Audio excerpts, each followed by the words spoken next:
All right. Well, thank you everyone for joining today. It was really exciting when this idea got selected by the Product Camp team. So thank you to them and hats off to them for pulling off this virtual Product Camp. I think this is my fourth ever Product Camp, so definitely a different experience though. And of course, huge thank you to all the sponsors who make this possible. For me, someone like me to have attended this, 4 times.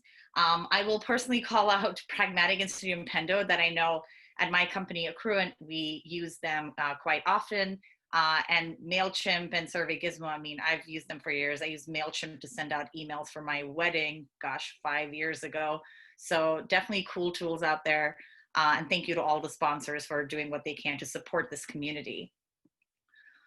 All right, so that's me on the left and also on the right, I guess, wearing my Product Camp shirt, as you can see on the right, and that's Buckley. And why are we talking about Buckley today? Well, the reason is a year and a half ago, I stumbled upon this idea and I decided to go ahead and make it happen.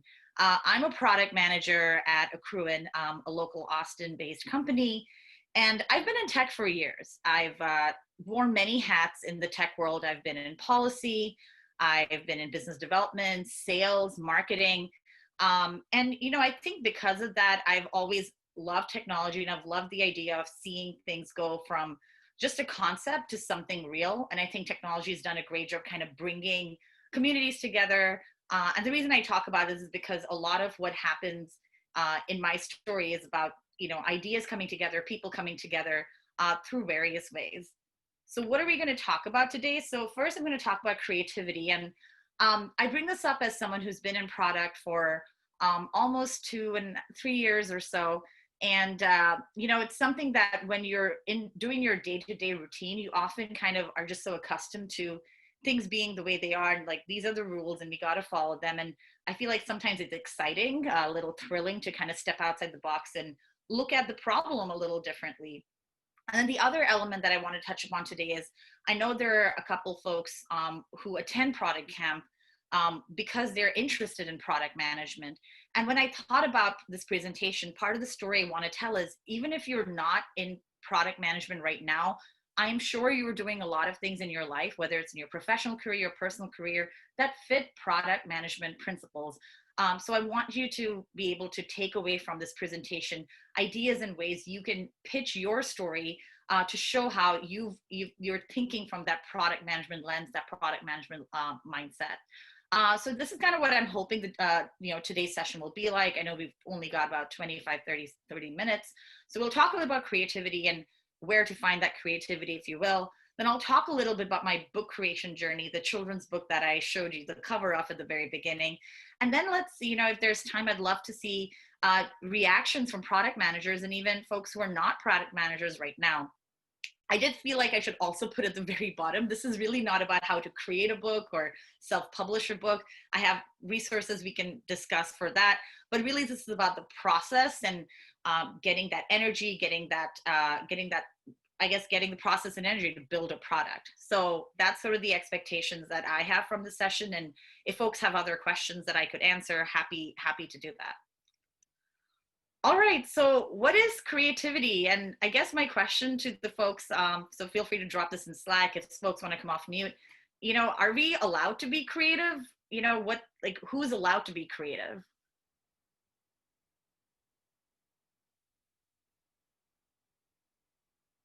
All right, I'm looking at Slack right now.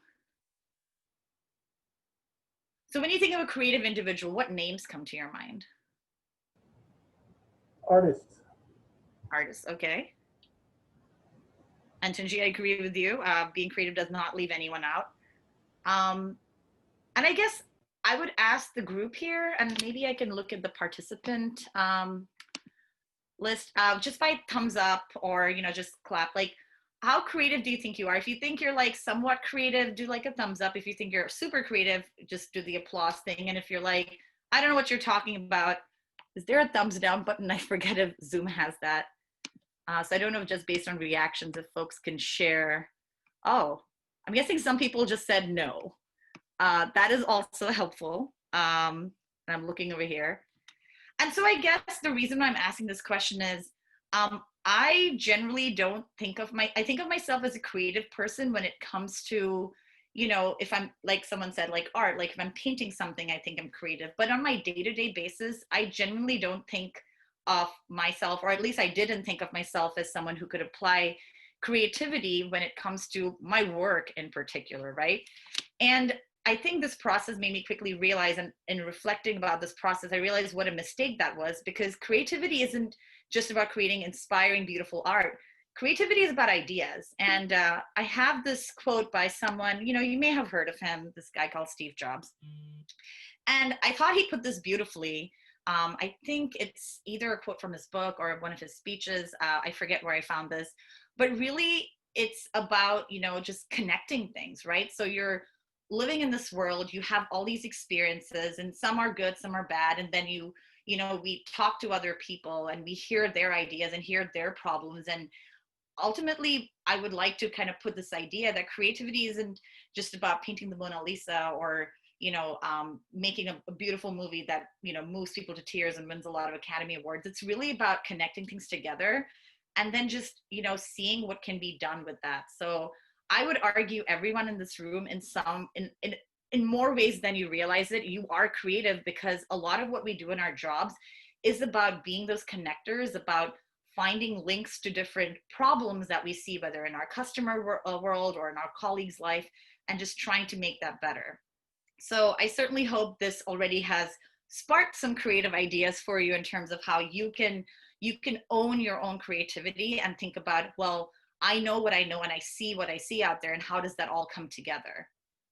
So I think folks might have had time to think about it. So, and then the other quote that I wanted to share today before I launch into a little bit more about my journey was, when can you be creative, right? So it's all great to say, hey, everyone can be creative, but I don't think a lot of us feel creative, 100%, maybe even 80% of the time. And I thought Jen Hyman, who's created the company Rent the Runway, it's a product that basically revolutionized how I guess the clothing industry works, right? Because she said, hey, instead of buying $1,000 dresses that I wear once, why don't we create a portal that lets people, borrow dresses for the occasion they need for, like, fraction of that cost, and continue to feel stylish and feel like they're dressed for it without, breaking their bank.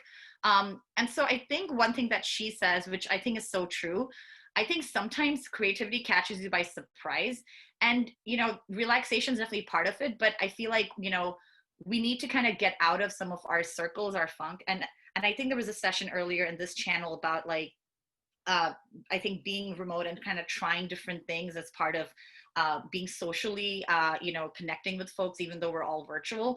And I feel like those are exactly the times when ideas come up, because folks, you kind of need to step out of the pressure cooker to think a little bit differently. So why am I telling you all this?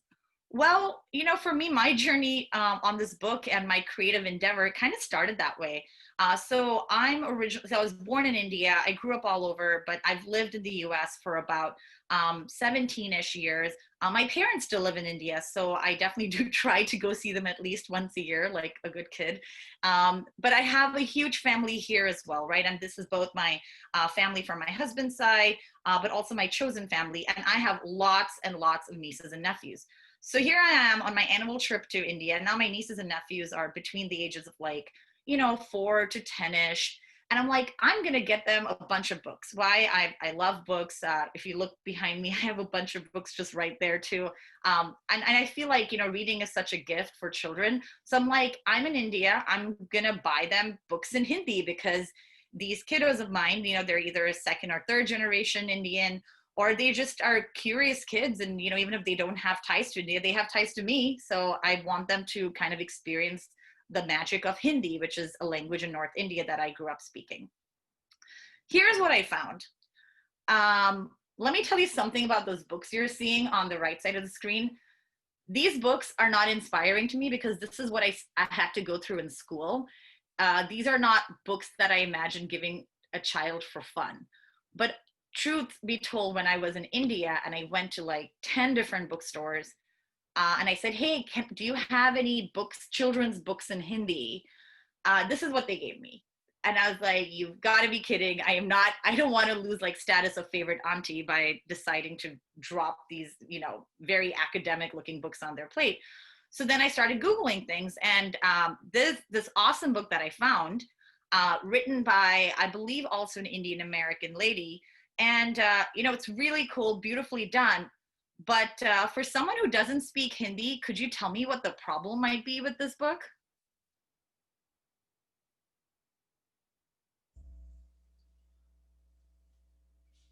I'm not sure that it makes much sense what's being shown. You just see the number 6 kind of highlighted there, and I'm not sure what is that a zebra to the right? And I'm not sure what it's showing being held up. It looks like a dinner platter or something.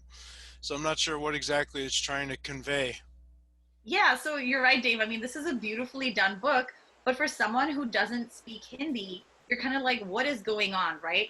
And sure, kids are super creative and curious, but I mean, we got to give them something to lead with. And I mean, if you think about a 5-year-old, right, who's just beginning to learn English, sometimes, they need a little bit of guidance. But think about their parents. A lot of them, and I guess I'm kind of jumping into what my problem is, right? I needed bilingual kids books in a language with a different script. So if you remember the previous pictures, I mean, the Hindi script is completely different, and it's not taught in American schools. So, really the question that I started asking was like, hey, why do I need to create such a book? Who would read the book? What's their problem? Who would buy the book? So just based on these questions, I had a lot of already ideas floating in terms of what is it that I wanted to create, and how am I looking to solve the problem. And I feel like this is where an element of product design really came out to me, because obviously I'm making this book for children, but the people who are going to buy the book are their parents, right? Like, I think there's very rarely, especially since I'm not a big marketing conglomerate and I'm not a multinational company with lots of resources, I'm not going to be able to advertise this book on TV and the kids go, ooh, I want it, right? Like, I'm looking at an audience where my way of reaching to them is uh, primarily through convincing them that, hey, your children need this book either because you want to pass on your culture or you want to expose your children to a new culture. So from a product design element, I had to make two different groups of people very happy. But then more importantly, right, and this is going to get to the prioritization part, I really needed to think about, in designing and writing out this book, who is my market? Because I think, and I don't know how many folks there are of Indian descent, but I'm probably not writing this book for folks who grew up in India, who are exposed to the language already. Why is that? Why do you think this book is not meant for them?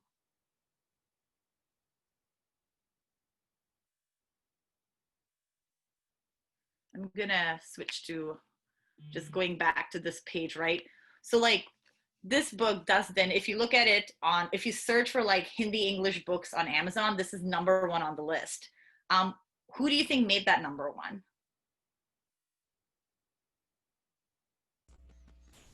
I'm guessing Indian parents.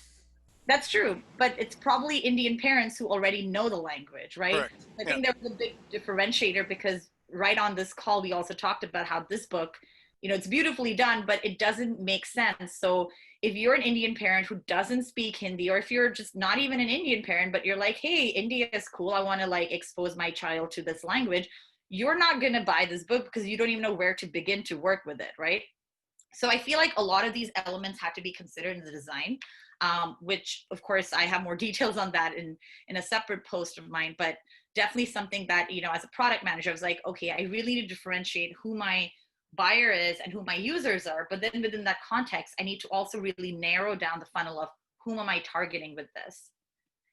So here's an element of where I don't know if there are any UX people on here, but hope this doesn't make you cringe. But this is kind of like my mock-up that I made for my book. So obviously, once I wrote up the story, I was like, hey, it needs to be visual. It's a picture book. So here's kind of a quick mock-up that I made that I ended up using to kind of both test the idea with initial folks, with initial testing audiences, but also to give to my ultimate illustrator who designed the book. So coming back to feature prioritization, right? So I'm kind of skipping a bunch of steps that I took, but I think one thing that you can definitely agree on, like as a product manager, you can't make everybody happy, right? And I know there are folks out there, especially if you look at the Dustin book and compare it to this, this looks very different from that book, not just because it's a hardcover versus soft cover, but there are a couple of things happening here. I don't know if folks want to call out what looks different here compared to that other #1 top selling Hindi English book that I showed earlier. What do you think looks different with this book, or at least the way I've presented the text? Yeah, so we're looking at two different languages here. Mm-hmm. We are, but they look the same too.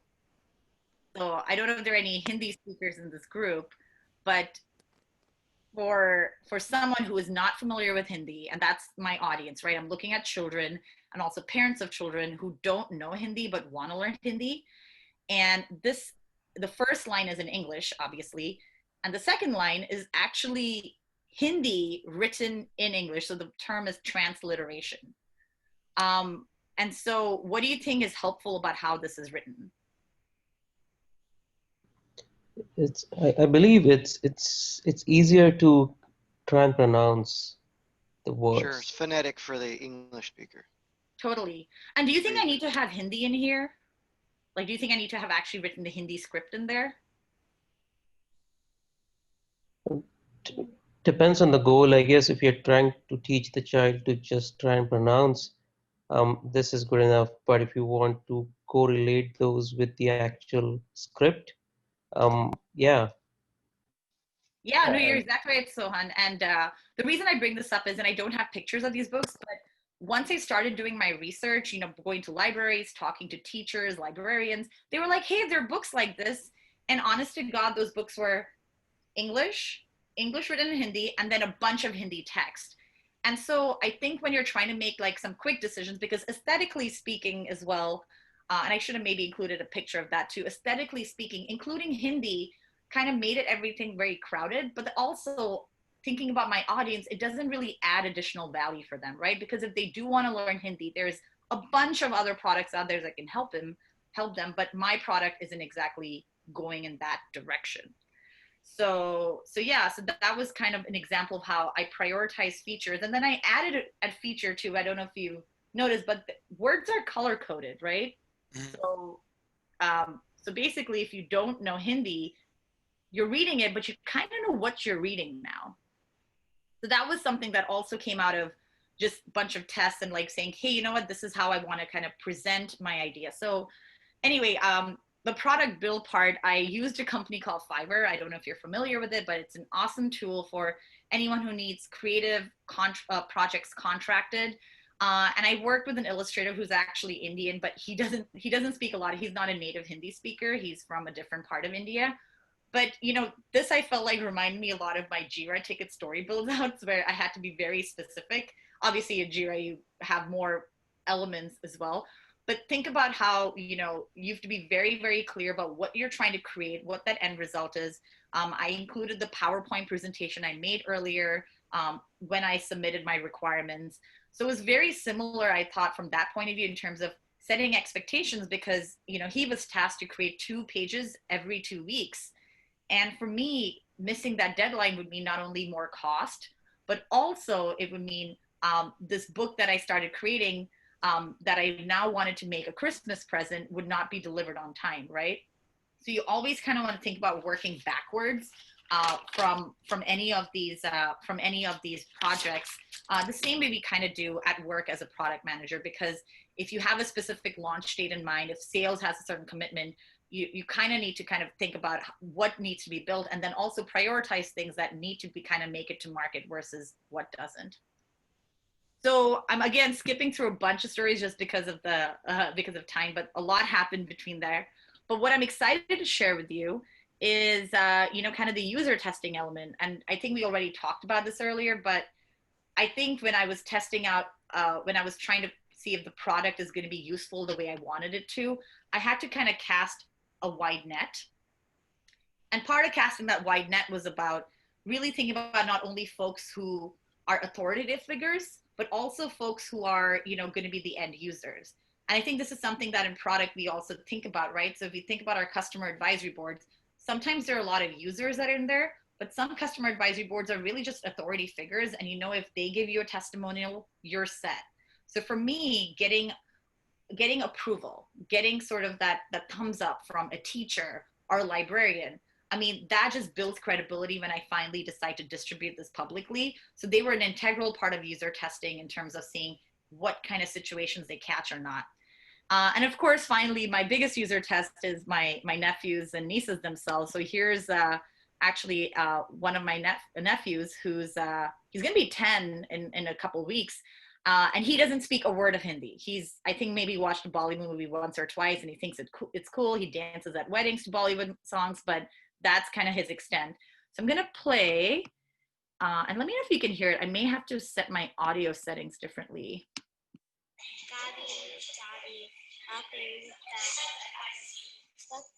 Can folks hear it? Yes, we can. Yep.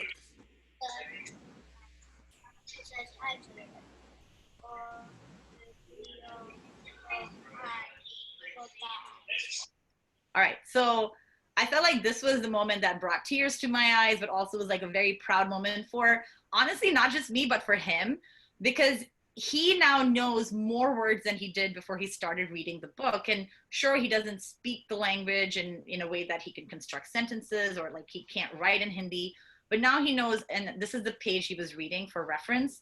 He knows how to say butterflies in Hindi. He knows how to say flowers in Hindi. I mean, this is all coming from a less than 10-second reading of this simple book. So I felt like that was examples like that is when I knew that this book was going the right way. Oops. So anyway, to summarize, does this look familiar? I don't know if they're a product. I think there are a bunch of product managers in the room, but does this look familiar to anyone? Would you say this is something we do on a day-to-day basis? It's very familiar. Yeah.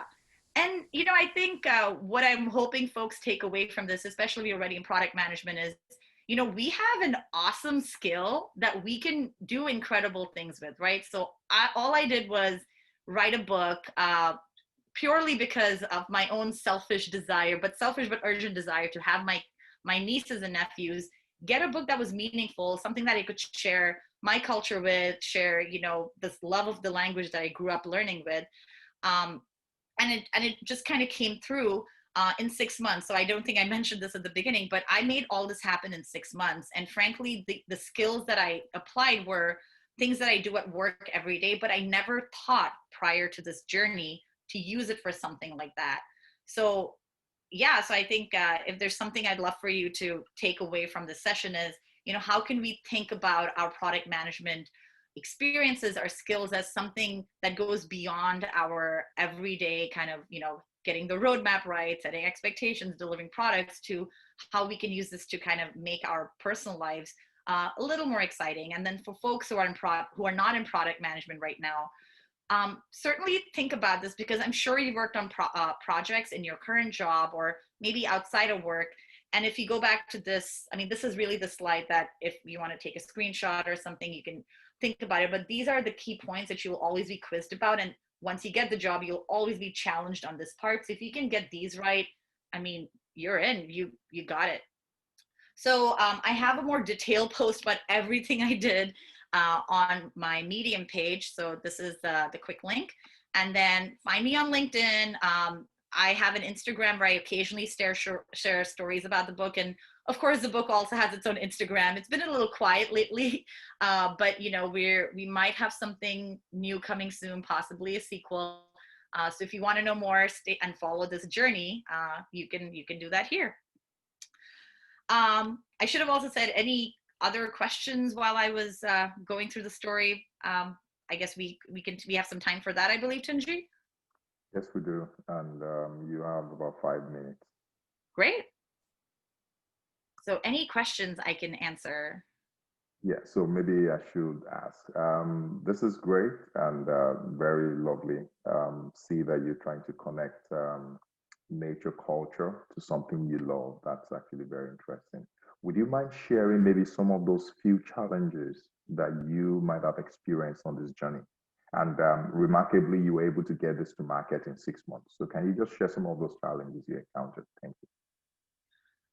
I think if I think about the challenges, right, I think the biggest challenges came around the product build out and design, because I had never made a children's book before. So there are things like knowing like page trims or knowing how publishing works, for example. And I think since I've published this book myself, so I used Amazon's Kindle Direct Publishing to do this work myself. And I think one of the biggest showstoppers in having talked to other authors and talked to folks is, hey, who's going to be your publisher, right? Who's gonna actually help you bring this book to market? And I think at the beginning of my presentation, I talked about how technology is pretty amazing these days and how it kind of opens all these doors. And I think Kindle Direct Publishing definitely did that for me, because I originally intended to go find a publisher for this book, but that would have taken so much longer. Plus, I mean, if you think about my background, I'm not a Hindi academic. I'm just a product manager like y'all. I don't have any credentials to write this, right? Um, and I think that's often the challenge in these markets. People are looking for some kind of writing background, or people are looking for a lot of like qualifications. But I think the biggest qualification for me was I really wanted to make this book. Like, I felt the need, I felt the urgency, and everything else I could just connect them together, right? So I would say number one was the publishing issue. And I did a lot of research. I mean, once I started getting my manuscript together, I did circulate it to a few folks to say, hey, what do you think? Do you think this would be a good book? And there was definitely a lot of like, I did get some negative criticism saying, oh, I don't think kids are going to get it. It seems like you should probably include Hindi in there. So coming back to my feature prioritization thing, I had to be very true to, I had to trust the process that I use at work every day to kind of see, understand the criticism, but see past it so I could keep making that path forward. Because, especially when no one has seen a product like this before, or maybe they're comparing my product to, say, Spanish books or Italian books that do have a lot of bilingual products out there. We're kind of in a different market because of things I explained, such as the script being different and, just the challenges around that. So yeah, I would say number one, I think just getting the book to market, like, and making some critical decisions around how I wanted to do that, and when I wanted to do that was important. So choosing the self-publishing path was, I think, a big part of the story. And secondly, just being true to just being very, very well versed in the problem and sticking to the problem, not losing focus from that. I think whatever challenges came my way around, critiques or not knowing what to do, or like feeling like, hey, I'm running out of money or time, those definitely kind of also, I wouldn't say they washed away. I mean, it was still at the back of my mind. And even at launch, I was like, oh crap, what if I made a really terrible book? But I felt like that was where I trusted the process. That's very amazing. Thanks for that. The floor is still open. We have about 2 minutes to round up this session, and if you have any question from here, please, you could just voice over that. Yeah. And I also have this up here for folks if they, want to contact me separately. The other interesting thing, if I don't know if there are any other questions I need to answer, but Kindle Direct Publishing is also a very persnickety tool. So I had to learn a bunch of things in there. Plus, I don't know if I made this, I would call this a mistake, because this project, when I started it, was meant to be a personal project. But then I think the more feedback I got, the more I realized this book was actually in the broader market, which is why it had had such great success with other parents of South Asian descent who want a book like this. But one thing I didn't think about, or I didn't even know, I hadn't done this research properly, but I wanted to nominate the book for a bunch of children's awards, and I couldn't. And you won't believe the reason why. So you know how books have a spine? Anyway, my book doesn't have a spine. I don't know if you can see my face, but this is the book over here. I don't have anything written on the spine, and apparently that disqualifies you from book nominations. Just FYI, if folks wanted to write a book and have it nominated, you need to have like the author's name, the title on the spine. And in the process of doing this, I think that was a detail that I missed, or just I didn't even bother researching at the time. Is it possible, Neha, for you to release a version that does have a spine with that information so you could get it nominated? Or would it be really a lot of extra work to try to do that? Consider that a new edition of the book, so you kind of like, you're jumping through some rules. But having said that, with the sequel I'm working on, I'm definitely putting something on the spine, because then it would have like a proper ISBN. So that's another thing you had to learn about that world of ISBNs, because I couldn't just re-release Meet Buckley and put a spine. I did get an idea from a friend saying, hey, why don't you rewrite this book in a different regional language, for example, like Tamil or, Gujarati. And so I could potentially do that there. The only reason I haven't done that is I don't speak Tamil or Gujarati or any other regional language, so it would be a bit of a stretch and would require more collaboration. So it's one of those things where, as a personal project, I'd love to pursue, but I just haven't made those connections yet. But it's an idea. That's cool. Great idea. All right. Thank you, everyone. We want to say thank you to Neha one more time for this wonderful presentation. Great takeaways here. We're dropping in the link for survey into the Slack channel. Kindly click on that link and please leave your feedback and let's vote for the best session over there. Thank you so much, Neha. We will be connecting to the next session about 10 minutes and we can actually go back or stay over. Neha will be here to answer any questions or we can connect back to the main room. Thank you, everyone, and see you at the next session.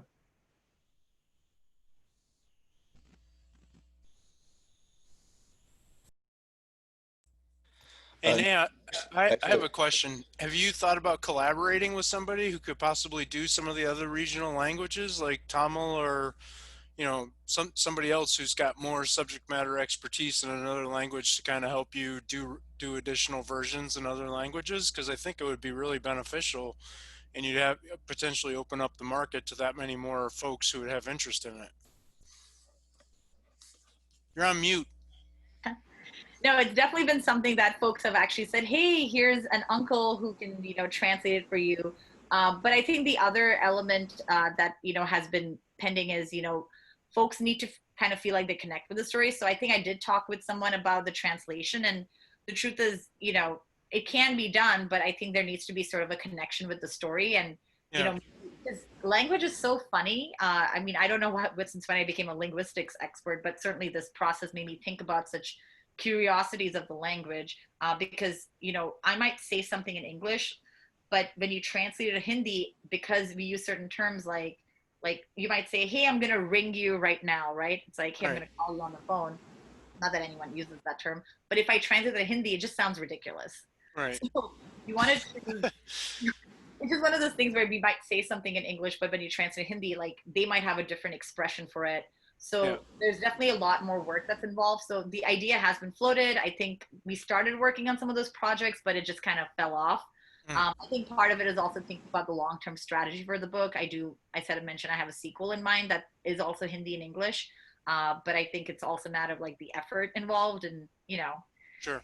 that would be a fun project though, being able to spread that love for Buckley in other languages. Yeah.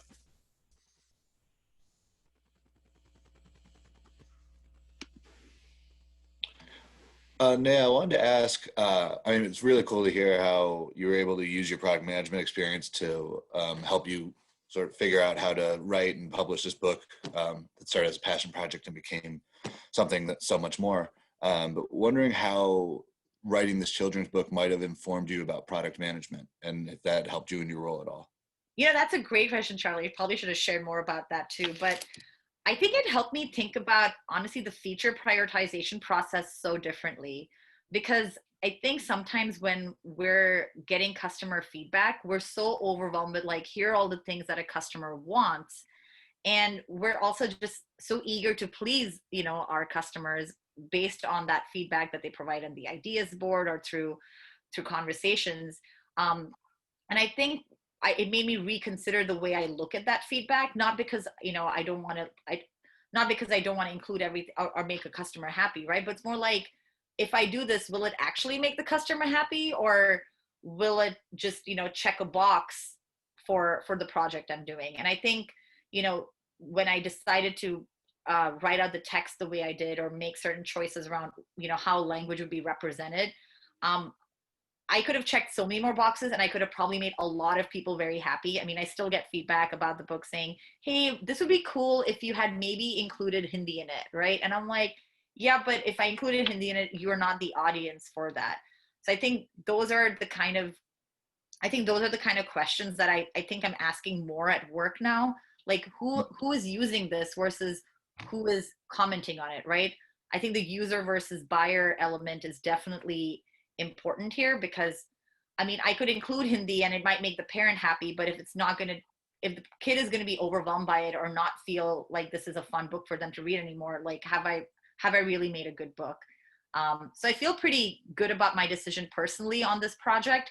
But yeah, when it comes to work, I wish it was as straightforward as that, right? I wish those are always trickier because you don't always get to talk with the buyer versus the user, and it's not always that straightforward.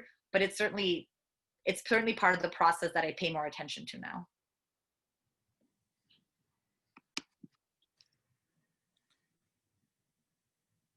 What do you think? Is that something that you also struggle with? I mean, I feel like feature prioritization is like the reason why product managers have jobs to begin with.